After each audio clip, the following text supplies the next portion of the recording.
Doctor صاحب سب سے پہلے تو سوال میرا اس حوالے سے کہ آئی ایم ایف کے ہر پروگرام کی ہر ایک ٹرانچ جو ہوتی ہے اس ٹرانچ کے نتیجے میں عام آدمی پر جو بوجھ ہے جو آلریڈی بوجھ اٹھا رہا ہے اس بوجھ میں مزید اضافہ کر دیا جاتا ہے، اس کی مشکلات میں مزید اضافہ ہو جاتا ہے. اور ابھی بھی ہمیں ایک طرف یہ بتایا جاتا ہے کہ جی کوئی چند ممالک جو ہے وہ رول اوور کر دیں گے کچھ لونز، ہمیں کہیں سے اب آئی ایم ایف کی وہ قسط بھی جو ہے وہ ہم نے سیکیور کر لی ہے، جو کہ ہمارا خیال ہے کہ ہم نے سیکیور کر لی ہے. اس کے نتیجے میں عام آدمی کیا اب مزید برے حالات کس طرح سے بھگتنے جا رہا ہے؟ دیکھیے اس وقت صورتحال یہ ہے کہ پہلے ہم یہ تسلیم کر لیں کہ یہ جو معاہدہ ہوا ہے ہمارا، اس سے میرے خیال سے 15 جولائی تک ہمیں $1.1 ارب مل جائے گا. اس کے بعد ہمیں دوست ممالک سے رقوم ملنی شروع ہو جائیں گی، وہ قرضے ہوں گے اور ہمیں انٹرنیشنل مارکیٹ سے بھی ہم قرضے اٹھائیں گے. اسلامک ڈیولپمنٹ بینک جدہ بھی ہمیں قرضے دے گا.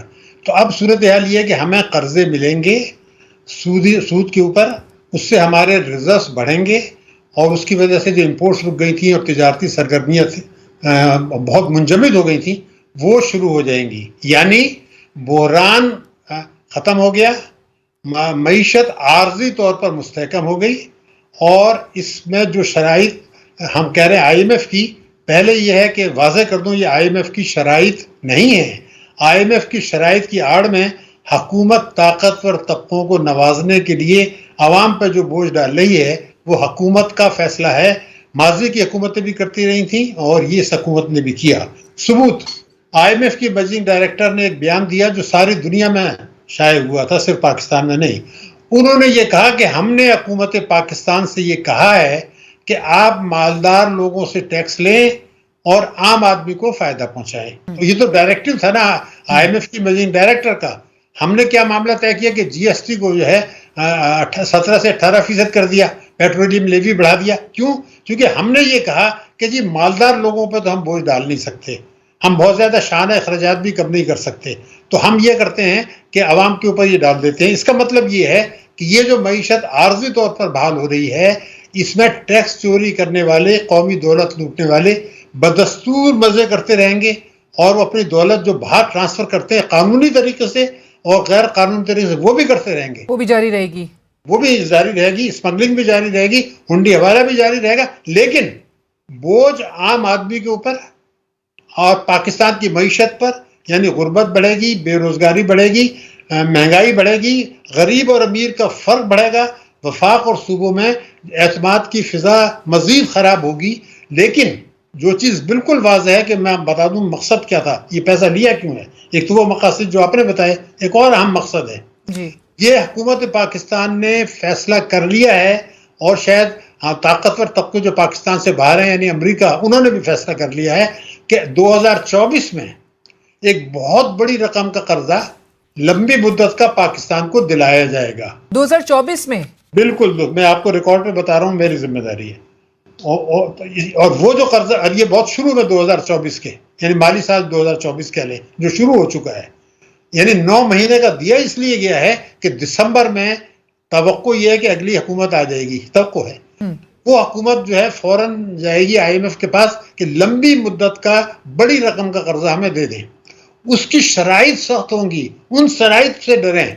اس کی جو امریکہ کی سیاسی شرائط ہوں گی، یہی وہ کھیل ہے جسے ہم نیو گریٹ گیم کہہ رہے ہیں، یہی وہ کھیل ہے جسے ہم کہہ رہے ہیں نئی سرد جنگ، جس میں چین کو کنٹین کرنا، بھارت کو اوپر لانا اور پاکستان جیسے ملکوں کی معیشت کو تباہ کر کے اعتماد کا بحران پیدا کر کے پاکستان کے جوہری، خدا نخواستہ جوہری پروگرام اور جغرافی سرحدوں کو نقصان پہنچانا اس 3 سال کے قرضے کے بعد.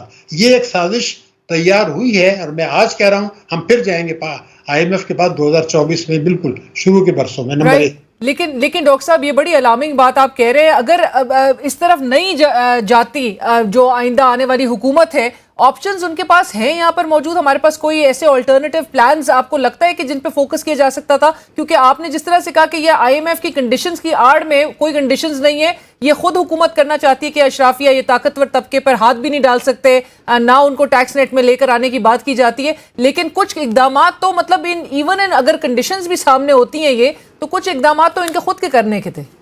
نہیں، آپ بالکل صحیح کہا، لیکن میں اس حکومت کے لیے نہیں کہہ رہا.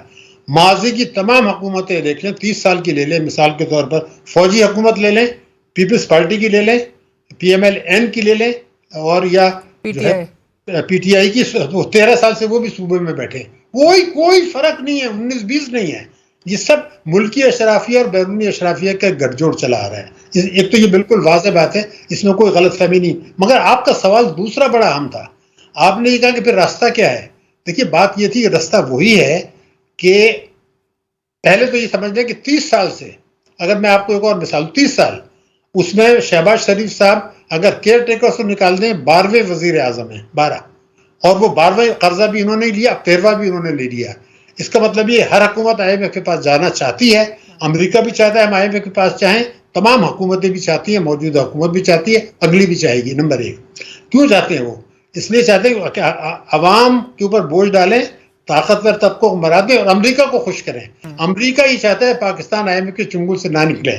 یہ ہے نئی حکمت عملی جسے میں نیو گریٹ گیم اور نئی سر جنگ کا ایرا کہہ رہا ہوں. اس میں اب چیز جو آئی وہ آئی کہ راستہ کیا ہے، جو آپ نے پوچھا ہے. دیکھیے ابھی شہباز شریف صاحب نے کیا کہہ دیا ایز اے پرائم منسٹر کہ اگر تمام ادارے اور سب صحیح طریقے سے کام کریں تو معیشت ٹھیک کرنے میں 15 سال لگیں گے. خدا کے غضب سے ڈریں، 15 سال لگیں گے، لگنے چاہیے 2 سال. انہوں نے 15 سال کی بات تو ابھی آپ کو سنا دی، مگر اس سے بڑی ایک اہم بات کہی ہے اور میڈیا پتہ نہیں کہ اس بات کو چھپا رہا ہے. شہباز شریف صاحب نے واضح الفاظ میں کہا ہے کہ اب جس طرح ملک چلایا جاتا تھا اب نہیں چلے گا. اس لیے ہم کہتے ہیں کہ اگلی حکومت جو ہے وہ اصلاحات کرے. واہ، اب بڑے خوبصورت ہیں. آپ نے 30 سال نہیں کیا، پنجاب میں نہیں کیا، صوبوں میں نہیں کیا، پیپلز پارٹی نے نہیں کیا، پی ٹی آئی نے نہیں کیا، مشرف نے نہیں کیا، تو اگلی حکومت کیا دودھ میں دھلی بھی آئے گی؟ اگر کچھ کرنا ہے اگلی حکومت نہیں کر سکے گی، وہ تو نفرت کی بنیاد پہ الیکشن جیتے جائیں گے. اگر جو آپ کا سوال کا اب میں جواب دے رہا ہوں، اگر پاکستان کو ان خطرات سے بچانا ہے تو وہ اگلی حکومت نہیں کر پائے گی. آج یہ قومی سلامتی کمیٹی ہے، ہماری سپریم کورٹ ہے، وہ سپریم کورٹ جس نے الیکشن کے معاملات میں مداخلت کی 184(3) کے تحت، یا سپریم کورٹ کا حکم دے یا قومی سلامتی کمیٹی یہ فیصلہ کرے انتخابات بے شک وقت پر ہوں، مگر اس سے پہلے جو ضروری اصلاحات ہیں ٹیکسوں میں، توانائی میں، تعلیم میں، صحت میں، پیٹرولیم لیوی میں، اس کے لیے اصلاحات کو قانونی شکل دے دی جائے.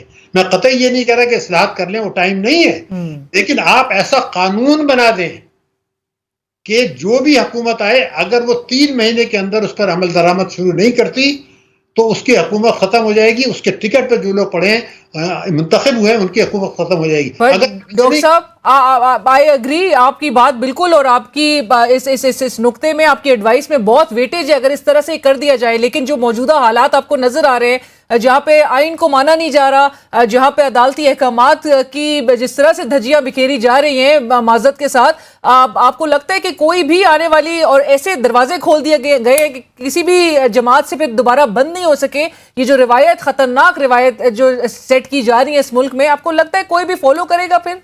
دیکھیے میں آپ سے پہلے بتا دوں کہ میں سیاست میں جانا نہیں چاہتا، لیکن میں ریکارڈ پہ کہہ رہا ہوں، میرے پاس لاء کی ڈگری ہے. سپریم کورٹ آف پاکستان نے الیکشن کے ضمن میں جو احکامات دیے تھے وہ ان کا اختیار نہیں تھا. حکومت کو انہوں نے خود ایسے آرڈرز دے دیے جو ان کو نہیں دینے چاہیے تھے، حکومت کو موقع مل گیا. ایسا نہیں ہے، پاکستان کوئی ایسا بالکل گیا گزرا ملک نہیں ہے. مثلا ہمارے قانون میں 184(3) اب آپ نے کہہ دیا، 184(3) کے تحت سپریم کورٹ نے نوٹس لیا تھا. وہ 184(3) جو ہوتا ہے وہ مفاد عامہ ہوتا ہے.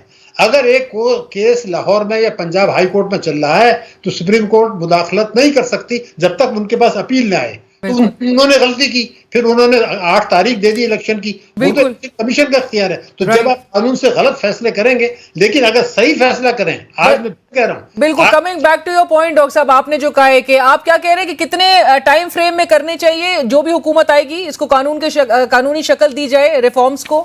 نہیں، ریفارمز تو پہلے آپ کر دیں انتخابات سے پہلے. اگر رات کو 12 بجے نیب کا قانون چینج ہو سکتا ہے تو یہ بھی ہو سکتا ہے کہ یہ آپ قانون پاس کر لیں اس میں کہ یہ وفاقی حکومتیں اور صوبائی حکومتیں 3 مہینے کے اندر ان اصلاحات پر عمل درآمد شروع نہیں کرتی یا کوئی ایسا فیصلہ کرتی ہیں جو اس اصلاحات کے خلاف ہے تو ان کی حکومت ختم ہو جائے گی. اس کو اتنی قانونی شکل دے دیں کہ پھر اس سے کوئی ڈیویشن کرنا ممکن نہیں ہے. مسئلہ اس کا ایک اور طریقہ بتا دیتا ہوں. اس میں آپ جو الیکشن میں حصہ لے رہا ہوں اے پارٹی کے ٹکٹ پر, اس میں حلف نامہ ڈال دیں کہ جی میری پارٹی نے یہ حلف نامہ بھی دیا ہے, قانون سازی بھی کی ہے, اگر یہ نہیں ہوتا تو میری ممبرشپ تو ختم ہے. تو آپ رستہ نہ چھوڑیں. ایسا نہیں ہے کہ قانون اتنا کمزور نہیں ہوتا, بنایا جاتا ہے, اس میں ادارے بھی انوالو ہو جاتے ہیں جس کی وجہ سے یہ ہوتا ہے. ایبسلیوٹلی. اور ایک اور راستہ بھی ہے. جی اور اسی طرح سے یہ سیاسی جماعتیں جو کہ اسپائر کر رہی ہوتی ہیں اقتدار میں آنے کے لیے, وہ پابند بھی ہو جائیں گی, جہاں پر صرف اور صرف ہمیں اسٹیٹمنٹس کے فارم میں تو نظر آتا ہے کہ جی ملک کو آگے بڑھانے کی بات کی جاتی ہے, لیکن وہ صحیح معنوں میں اس کی امپلیمنٹیشن جو ہے, اگر اس کو قانونی شکل دے دی جائے تو اس کی امپلیمنٹیشن بھی نظر آئے گی. ڈاکٹر صاحب تھینک یو سو مچ.